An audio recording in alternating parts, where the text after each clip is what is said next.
My name is Mosab Hassan Youssef, and I was born into a world forged by fire of conflict, vengeance, and unrelenting struggle. The sound of gunfire and sirens wasn't something that came and went. It was the very pulse of our lives, beating steadily in the background, louder than our own heartbeats. Even the laughter of children, when it came, carried a tremble, like a song sung under watchful eyes. But that isn't the whole story. I was raised in a culture where belief in God was more than a tradition. It was the compass that guided every decision, every breath. Where lineage wasn't just a family tree, but a sacred thread that tied you to a cause larger than yourself. In that place, your last name bore more weight than your first. Where religion wasn't simply taught, it was inherited, absorbed like air, pressed into your soul like a seal. In our world, you didn't just exist. You belonged to something, to someone, to an eternal mission. We were born into a narrative already halfway written, and our role was not to question the plot, but to carry it forward with pride. I grew up in Raleigh, deep in the West Bank, during the 1970s, a time when children learned to recognize the distant hum of tanks before they could read. The conflict wasn't something on the news. It was the very texture of daily life. It colored the sky and cracked the earth. It shaped how we played, how we dreamed, and how we prayed. Every alleyway whispered memories of loss. Every wall bore the marks of resistance and blood. Every household mourned someone, even if they didn't speak it aloud. It was the only life I had known, and to me, it felt natural. I never thought to challenge it. Why would I? To question it felt like betrayal, not just of my family, but of my people. My father, Sheikh Hassan Youssef, was no ordinary man. He was one of the founding voices behind Hamas, a name that would become synonymous with resistance, with struggle, and with controversy. To the world, he was a revolutionary. To me, he was just Baba. But even in our home, he carried an aura that made him seem both near and unreachable, like a prophet, too busy with destiny to hold a child's hand. He wasn't a father who took his sons to the park. He was the man who hosted secret meetings in the night, whose whispers stirred crowds into marches, whose words shaped destinies.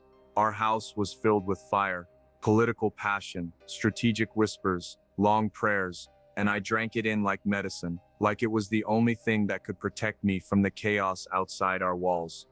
From an early age, I understood that I wasn't just a boy. I was part of a movement.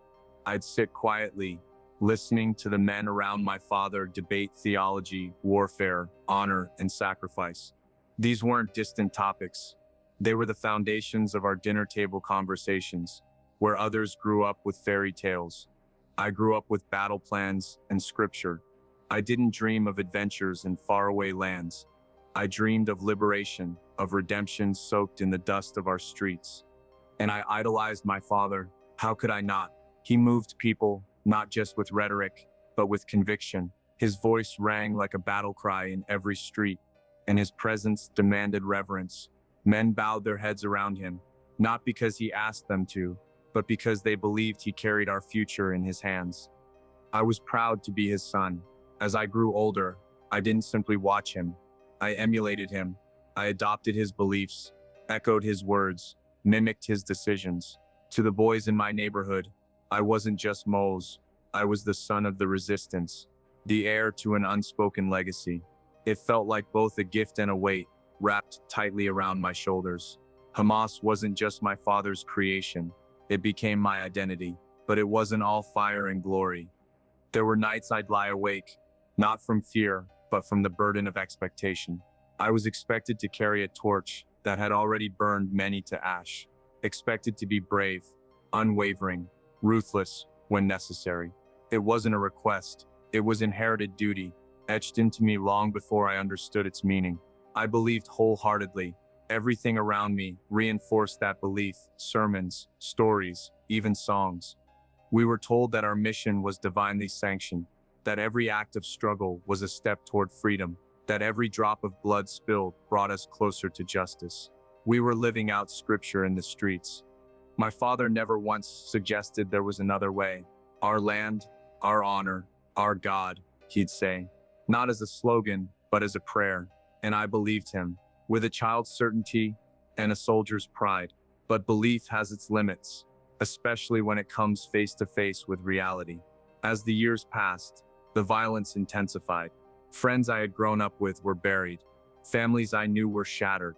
There was no pause button, no safe zone, just an endless loop of attack and counterattack, hurt and retaliation. And somewhere in the midst of all that noise, a silence began to grow inside me. A quiet, nagging uncertainty that I couldn't shake. I tried to dismiss it at first.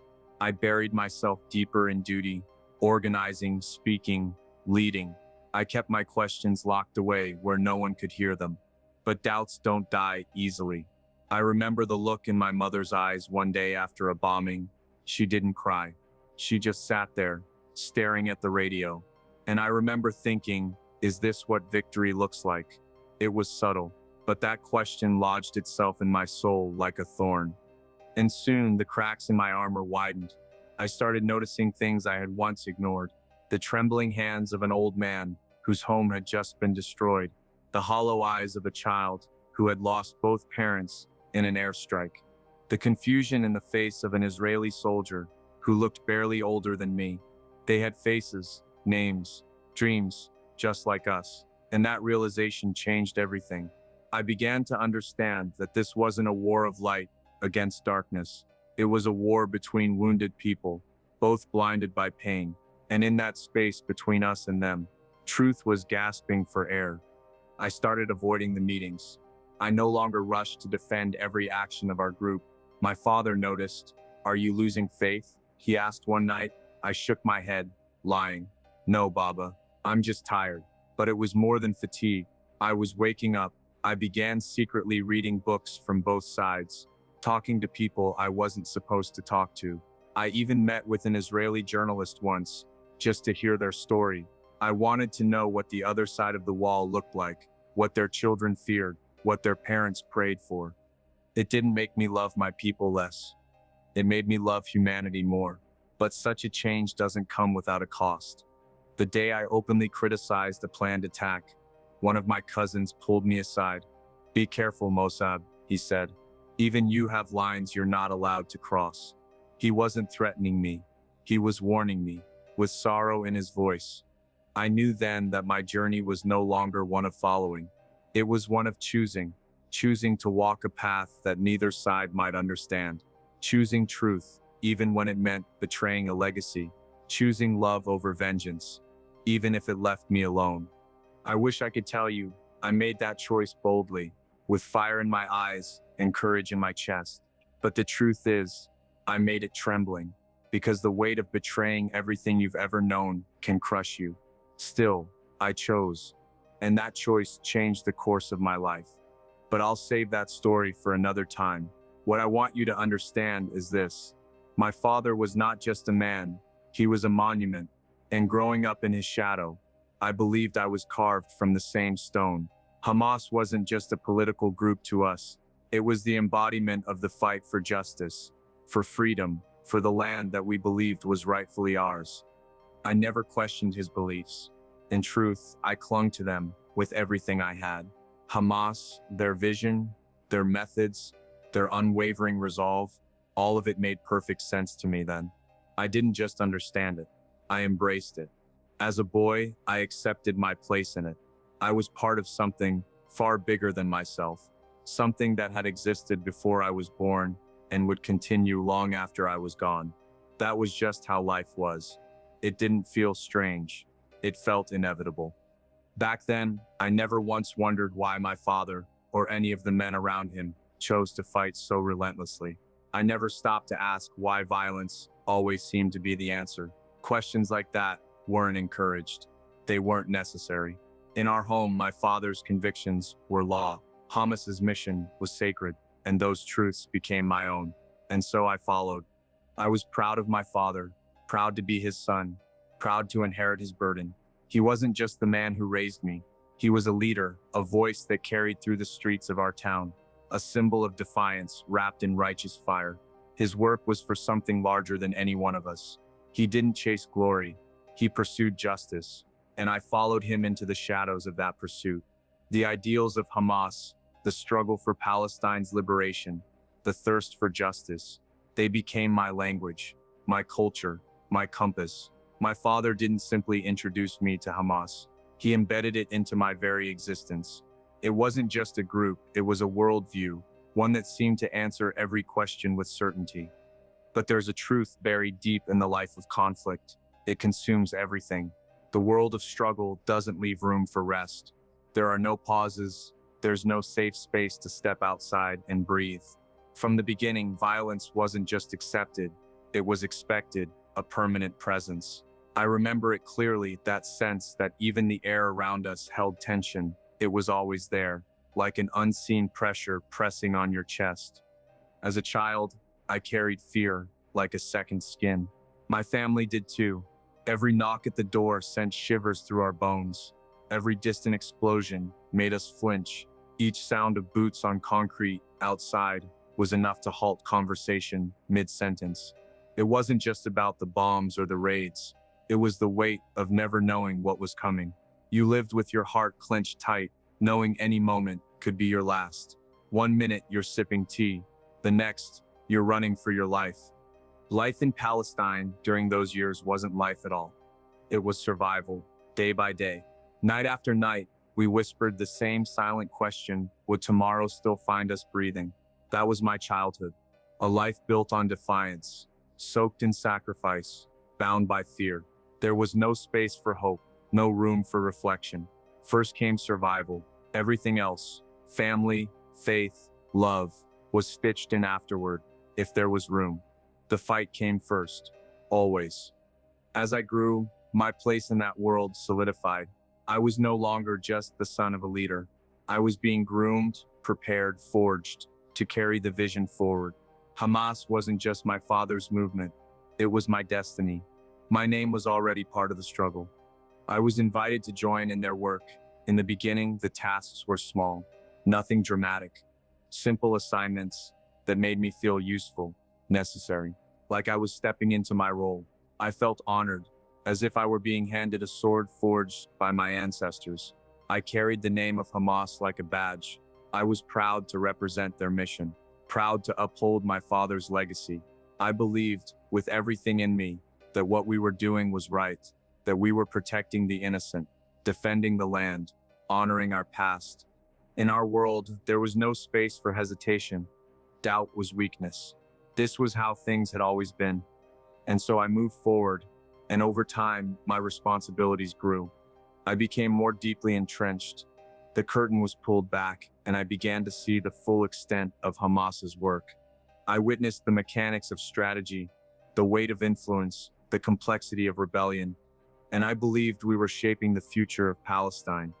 But I was still young, idealistic, naive.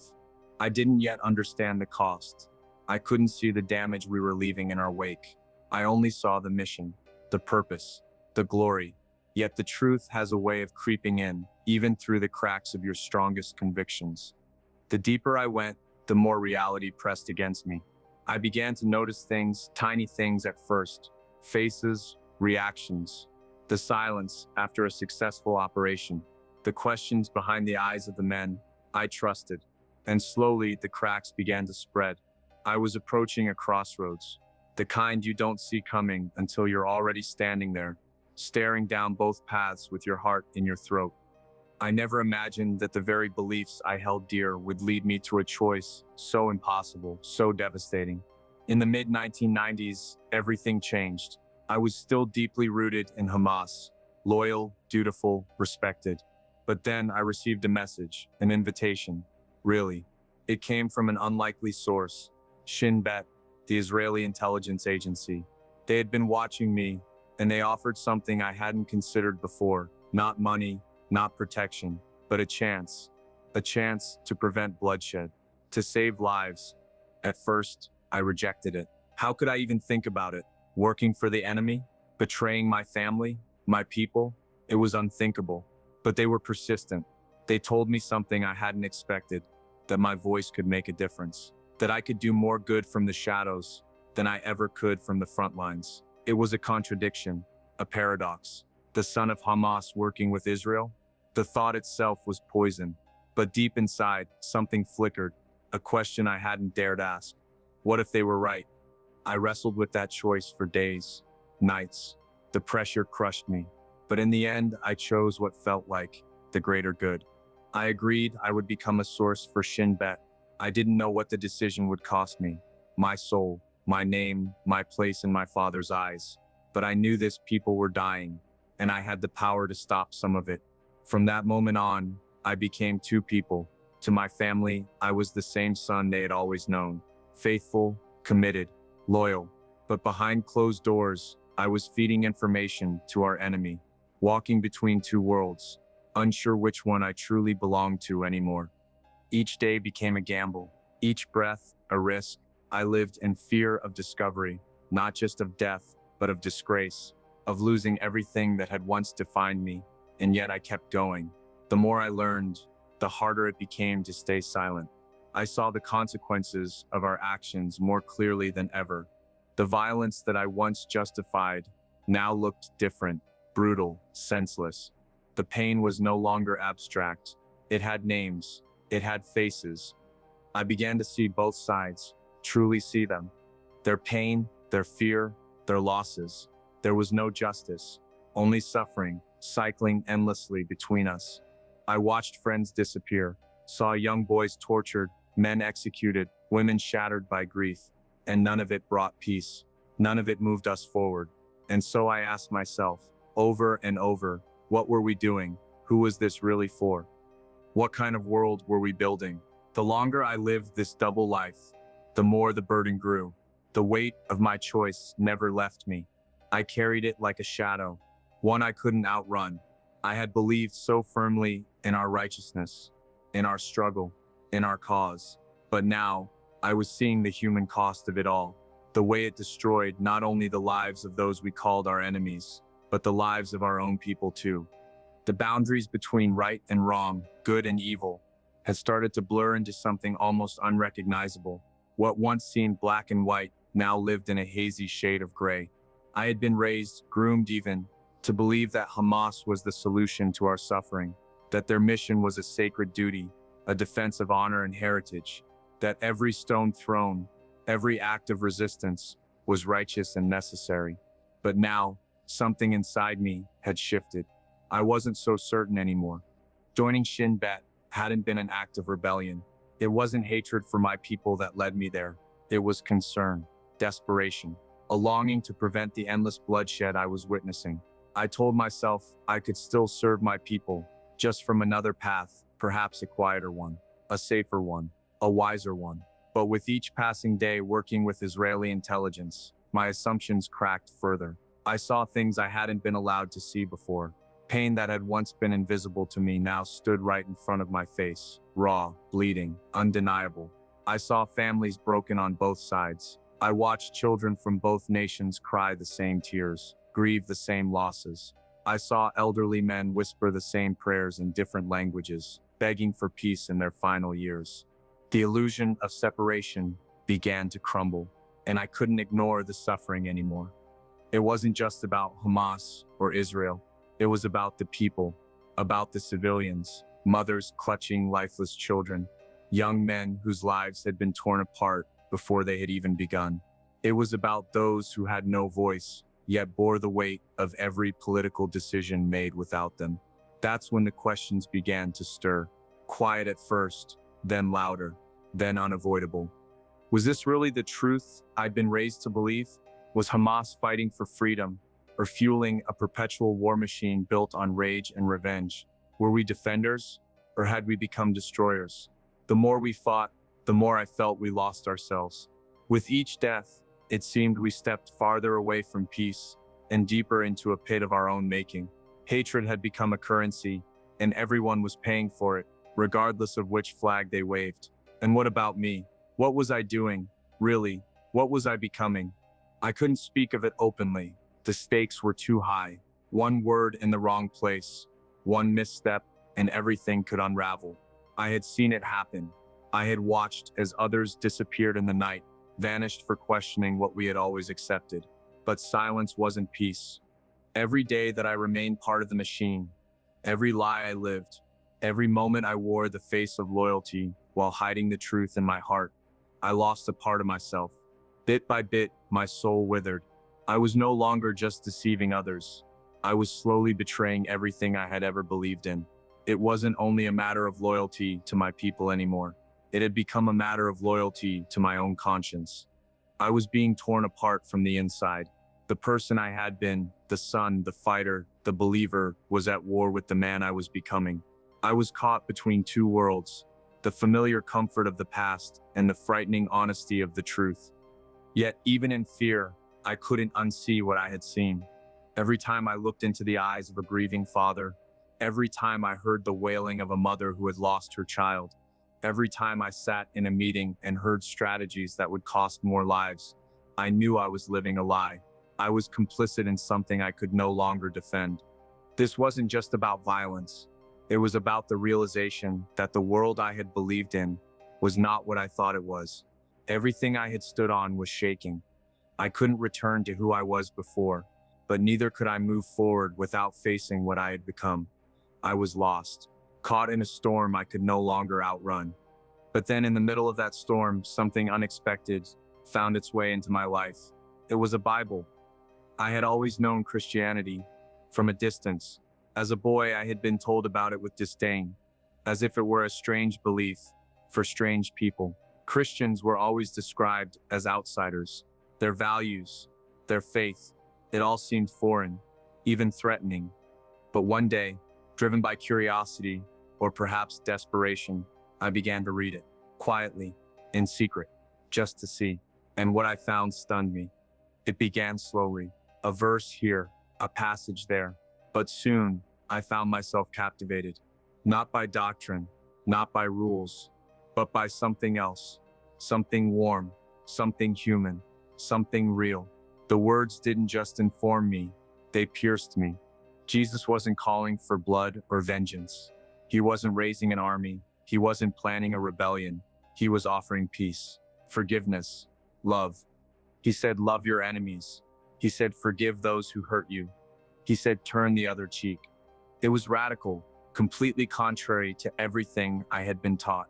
But strangely, it didn't feel weak. It felt strong, more powerful than any ideology I had known. It felt like truth. And then came prison. I had been arrested, accused of my involvement in Hamas activities, thrown into a cell, cut off from the world, left with nothing but silence, time, and my thoughts. It was the lowest point of my life. And it was there, in that quiet darkness, that transformation truly began. A Christian worker visited me. He didn't speak with judgment. He didn't preach with arrogance. He simply shared his story. He told me about Jesus, not just as a historical figure, but as someone who had loved him, changed him. He said Jesus came not to condemn the world, but to redeem it. He said Jesus had died for his enemies, even for those who hated him. And I listened. Day after day, in that prison cell, those words echoed in my mind. Eventually, I reached a breaking point. I could no longer carry the weight of hate. I could no longer justify the endless cycle of pain. I couldn't keep pretending. One night, alone in that cell, I whispered a prayer. Jesus, I don't say I understand it all, but I believe you are real, and I believe you are the truth. And something inside me broke open. I cried for the first time in years. Not from fear, but from release. The hatred I had carried like armor slipped away. The bitterness that had built walls around my heart began to melt. It was as if someone had reached into my chest and removed a burden I didn't know I could live without. I found peace. I didn't know what it meant yet. I didn't know what would happen when I left that cell, but I knew something inside me had changed forever. I wasn't the same man. When I was finally released, I knew I could never go back. The old world, the world of vengeance and rage, was behind me now. I had chosen a different path. The road ahead was uncertain, even dangerous, but I didn't care, because for the first time in my life, I wasn't afraid. When my family found out what I had done, everything unraveled. The silence from them was colder than any prison cell. Their disapproval was like a knife, but I didn't waver because I had made peace with the truth. I had lived my entire life according to their rules. I had walked the path they laid for me. I had shouted their slogans. I had defended their honor. I had spent my entire life living by their values, under their influence, carrying the weight of their beliefs. When word spread that I had become a follower of Jesus Christ, the reaction was immediate and devastating. To those who had once been closest to me, it wasn't seen as a personal decision or spiritual awakening. It was seen as treason, a betrayal so deep it couldn't be named without anger. They didn't see it as a man changing his faith. They saw it as a son rejecting his blood, turning his back on the very roots that had raised him. I wasn't just leaving behind a religion, I was severing a bond with an entire culture, a legacy that had shaped every breath of my life. My own father, the man who had once held me in his arms and called me his pride, disowned me. He told me I no longer existed to him. The silence that followed from my family was louder than any explosion I had ever heard. I was erased. I had walked away from Hamas, the movement that had once been my identity. I had abandoned the ideology that had given me purpose, structure, and pride. And in doing so, I had dismantled the very pillars of my past. To my father and to the community that once embraced me, I had crossed a line no one was supposed to cross. I had become a stranger to my own people. They no longer saw me as one of them, but as a traitor to their cause. Overnight, I became an outsider, not just physically, but emotionally and spiritually. I was exiled from the only home I had ever known. I no longer belonged to the world I had been born into. And yet, the world I was stepping into was unfamiliar, uncertain. I had no safe place. And that rejection didn't come in whispers.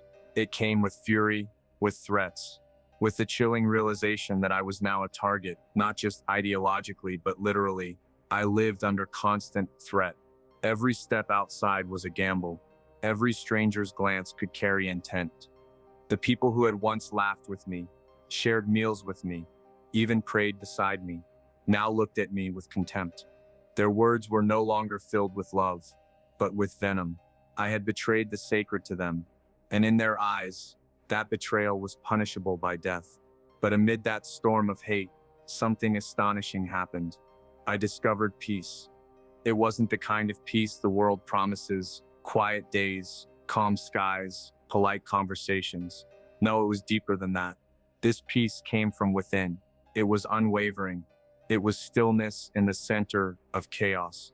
It was the kind of peace that doesn't make sense unless you've experienced it. Jesus had given me that peace, a peace so firm that even when death felt close, I didn't flinch. My foundation was no longer built on ideology or bloodlines. It was built on truth, on grace, on the unshakable love of Christ. I could no longer deny what I had encountered. I had seen too much, felt too much, and been transformed too completely. My life now belonged to Jesus.